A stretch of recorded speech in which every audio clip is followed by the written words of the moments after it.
കുടുംബത്തിലെ മുതിർന്ന സ്ത്രീകൾക്കാണ് വിഷുക്കണി ഒരുക്കുവാനും അത് കാണിക്കുവാനുമുള്ള ചുമതല.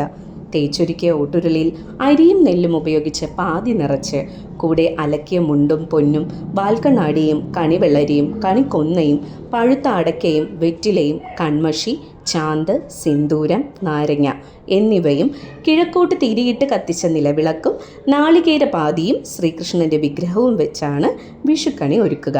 കണിക്കൊന്ന പൂക്കൾ വിഷുക്കണിയിൽ നിർബന്ധമാണ്. ഐശ്വര്യ സമ്പൂർണമായ, അതായത് പ്രകാശവും ധനവും ഫലങ്ങളും ധാന്യങ്ങളും എല്ലാം ചേർന്ന വിഷുക്കണി കണ്ടുണരുമ്പോൾ പുതിയൊരു ജീവിത സംക്രമണത്തിലേക്കുള്ള വികാസമാണത്രേ സംഭവിക്കുക. ചിലയിടങ്ങളിൽ കുറിക്കൂട്ടും ഗ്രന്ഥവും വെള്ളിപ്പണം ചക്ക മാങ്ങ മുതലായവയും കാണിക്ക് വയ്ക്കാറുണ്ട്. കത്തിച്ച ചന്ദനത്തിരിയും വെള്ളം നിറച്ച ഓട്ടുകിണ്ടിയും പുതിയ കസവുമുണ്ടും അടുത്തുണ്ടാവണം എന്നാണ് പറയുന്നത്. പ്രായമായ സ്ത്രീകൾ രാത്രി കണി ഒരുക്കി ഉറങ്ങാൻ കിടക്കും. പുലർച്ചെ എഴുന്നേറ്റ് കണി കണ്ട് മറ്റുള്ളവരെ കണി കാണിക്കും.